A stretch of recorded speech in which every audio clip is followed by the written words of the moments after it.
when the whole thing goes through, if the whole thing goes through. They knew that when they passed that bill. And we know from peer-reviewed research that's been going on for 15 or 20 years that for every million people who are without health insurance, about 1,000 people, give or take, will die every year. So if 23 million people lose their health insurance, that means 23,000 people can die every year of preventable, treatable diseases like high blood pressure and diabetes, like prenatal care, like addiction care. We know people are going to die. And so now the Senate is getting ready to vote again in a big hurry without much debate on a bill that we can expect will cause 23 to 24 million people to lose their health insurance. In Indiana, we think maybe 400,000 people over the next few years will lose their health insurance, maybe more than that.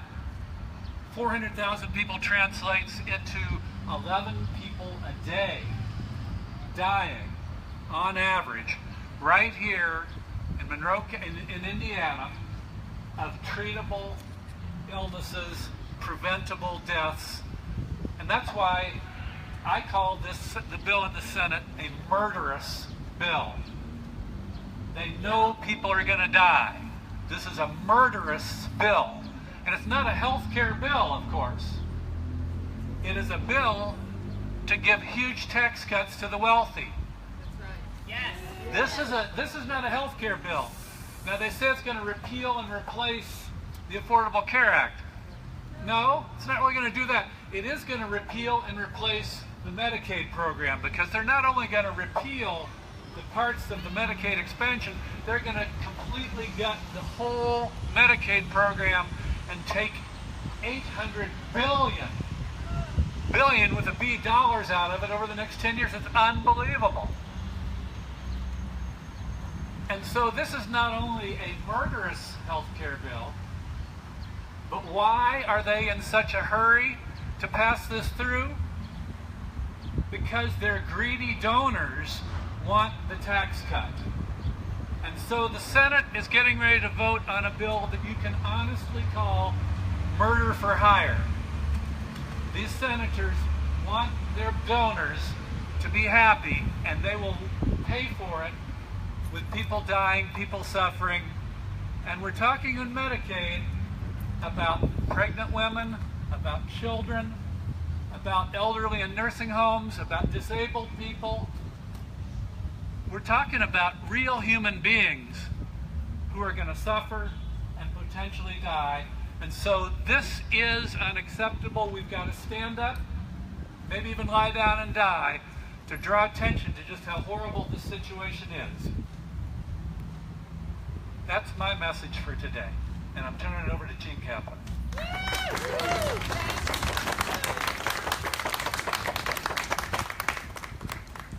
Thanks, Dr. Stone.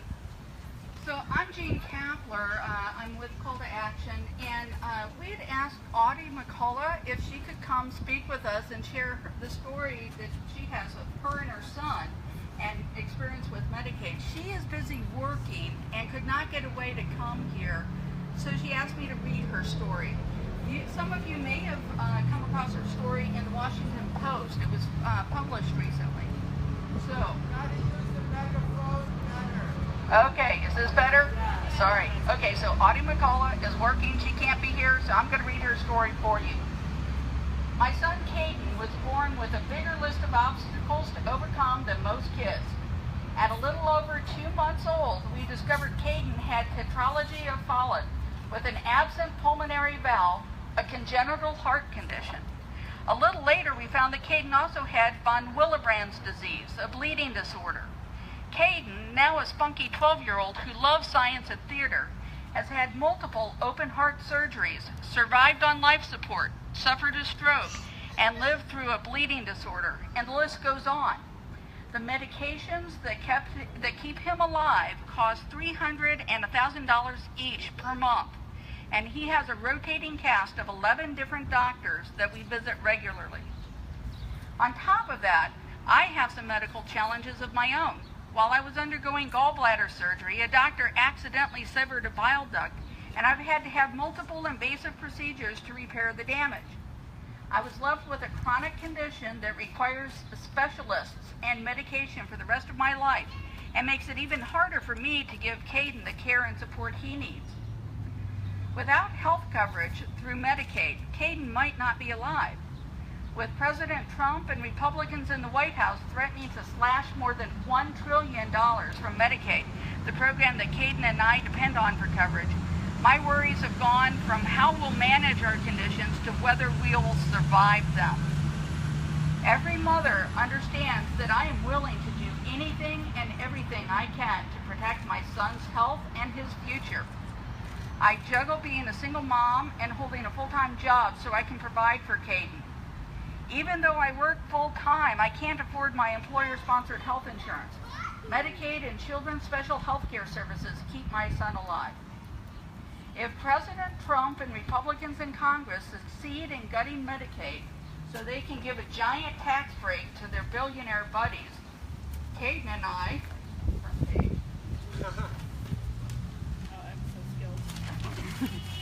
challenging job there. Okay, so Caden and I will be the ones who pay the price. And there are millions of families like ours who can't afford to foot the bill for this administration's heartless budget. We have dealt with lapses in our coverage before, and I know how it feels to not be able to afford an inhaler or a medication that Caden needs. It isn't as though we'll be choosing between a nice vacation and a quicker doctor visit, or a new car or an important surgery. We'll be choosing between life and death. My mind races as I play out the tragic scenarios we could face if Congress passes the Trump budget or the House health care law. At what point will I have to choose between paying for food and for Caden's life-saving medications? What if giving up one still doesn't allow me to pay for the other? What then? No mom should have to ask these questions. And yet, elected officials in Washington are trying to dismantle a healthcare system that currently protects the lives of millions of Americans, including our youngest, our oldest, and our most vulnerable. Providing health care for those who need it the most reflects our nation's values.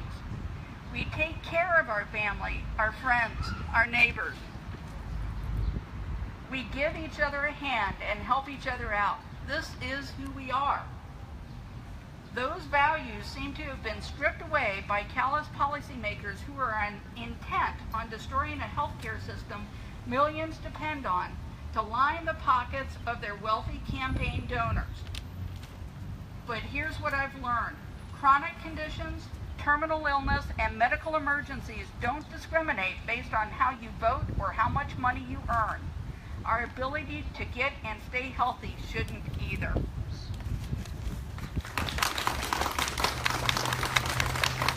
So, those are words of Audie McCullough, a local Bloomington mom raising her son, trying to, make a paycheck and keep both of them alive. I also want to take just a minute and share that in my line of work, I work with a lot of folks with brain injuries of any sort, traumatic brain injuries, strokes, and this group of folks relies heavily on access to rehabilitation services. Rehabilitation services are one of the 10 essential health benefits that are on the chopping block that will be left up to the states as to whether insurance plans need to provide that or not. So if any one of us happens to get a brain injury or any other kind of injury that requires rehabilitation services, there's no guarantee we can access and pay for those services with insurance. And that can mean the difference between returning back to work or not. And so this is going to affect folks dramatically just with basic essential health benefits. So thank you all for coming out here. And at this point, I'm going to turn it over to Amanda Barge, who's going to talk with us a little bit about what's going on in Monroe County with opioids.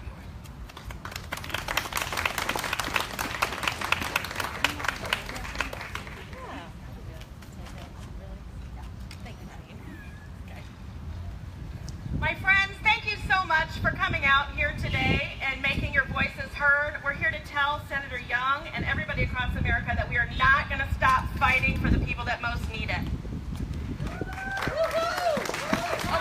Over the past few days, Bloomington has experienced several tragedies. The last note was 10 people overdosed, and we lost one resident, and it's likely that many or most of those were opioid users. And while authorities scramble to try to uncover what are the sources of these drugs, the rest of us in the community are left here to pick up the pieces and to try to help the individuals and families affected by this crisis. Across the country, opioid and overdoses kill more than, are you ready for this, car accidents and gun violence combined. And in 2017, it's estimated that about as many people who died in Vietnam, Iraq, and Afghanistan are expected to die from opioids. This is a public health crisis, and it's also the leading cause, drug overdoses are the leading cause of people under 50. This is a public health crisis, and we cannot jail our way out of this problem. Why does this keep happening, and what can we do? What can we do to support the people in our community who are in need? The Trump administration commissioned an opioid task force to try to understand what needs to happen. And guess what? They found out what we already know. People need treatment. People need counseling. People need medication-assisted treatment. The revisions of the ACA go directly against what Donald Trump has been promising, which is a focus on this crisis.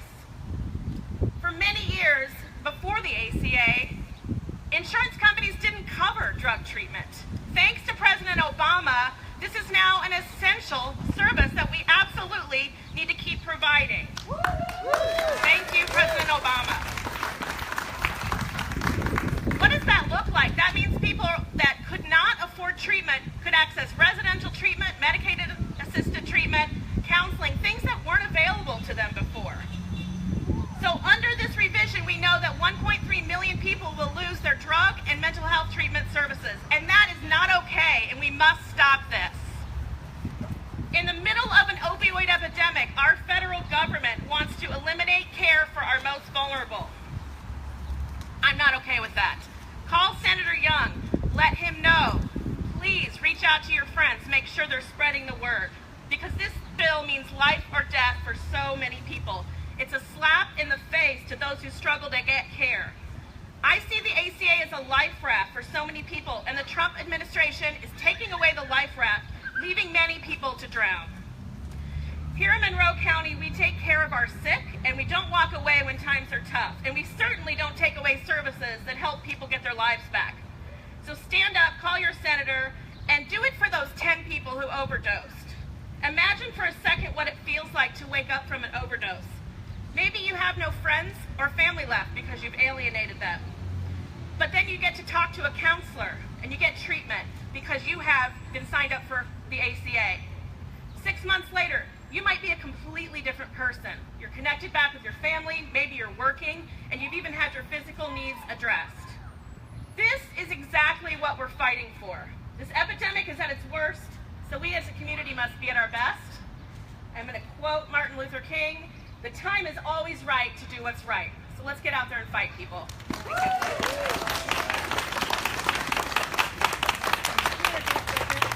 Bridget, come on up. And Bridget is with Monroe County Now. As Jean said, I'm Brigitte. I am one of the co-chairs of the Legislative Action Committee with Monroe County Now. And I think we can all agree that this bill is going to hurt a lot of people. But what I want to highlight is how it's going to disproportionately hurt women. This bill is an attack on everyone, but specifically women. So many of the provisions would affect women disproportionately. So, first of all, we've talked about the Medicaid rollback. 65% of the adults on Medicaid are women, mostly because of the gender pay gap and the fact that women are more likely to be raising children by themselves. 44% of those covered by Medicaid are children. Many of them are from households that are parented by a single mother. In Indiana, 50% of all births are covered by Medicaid. 192,000 people in Indiana could lose their access to coverage through HIP 2.0. We've also talked about how the bill would let states opt out of essential benefits. Essential benefits like maternity care and prenatal care. Basically, insurance companies could refuse to sell plans to women that covered maternity care. And this will not just affect people on Medicaid, this can affect people on employer-sponsored health care too. In addition, the new Medicaid work requirement would require women to be employed and have a job 60 days after giving birth. For those of you who have given birth, you know how you feel 60 days after you had a baby. And you know how much that baby needs you 60 days after you've had a baby.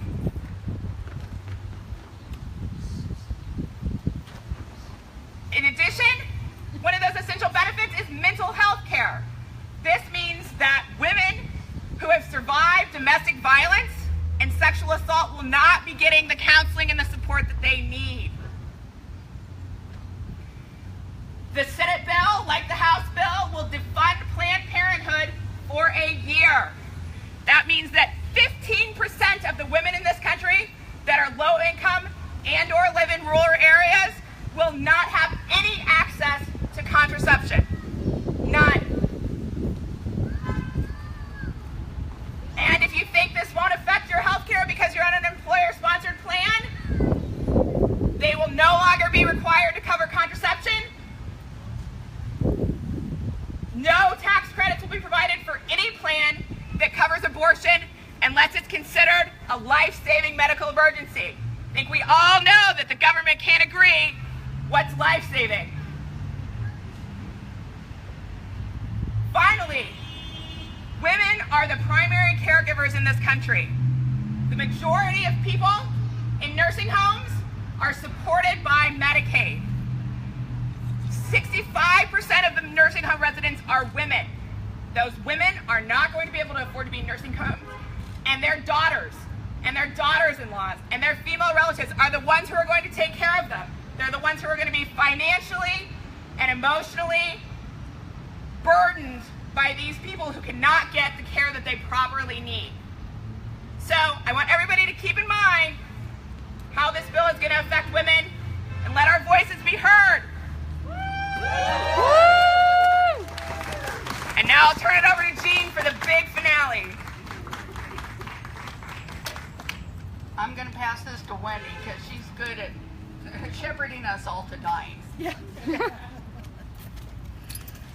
All right, so that people on the street can see us, can we progress over here to the grassy knoll? That seems appropriate. And when we lay down, maybe have your signs face the street.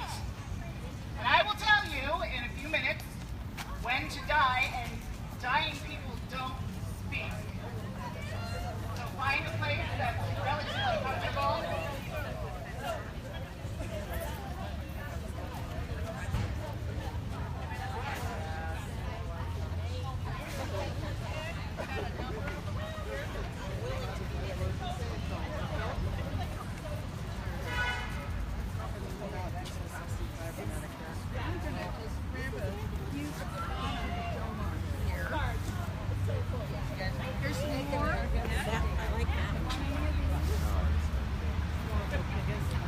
Help yourselves to a sign. Hi, Dee Dee. Hi, Liz.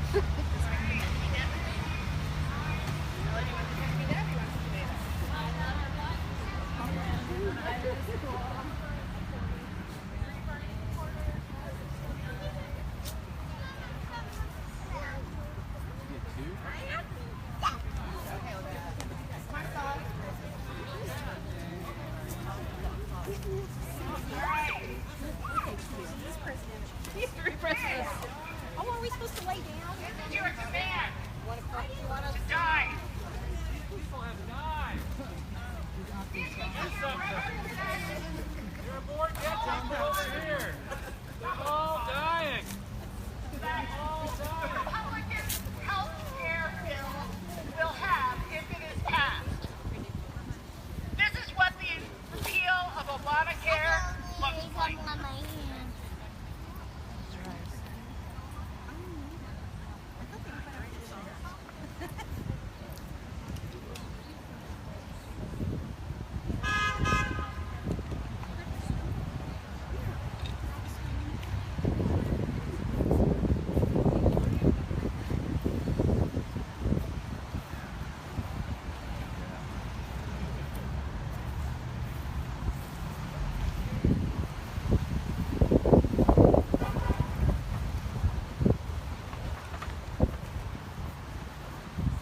the Monroe County Democrats here in Bryan Park at 6 p.m. Thank you, Dems, for organizing this.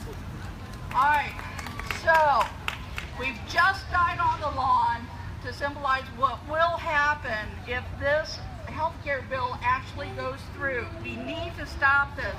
Let Todd Young know that we care. We are watching him on this, and we will remember his vote on this. Thank you so much for coming out today.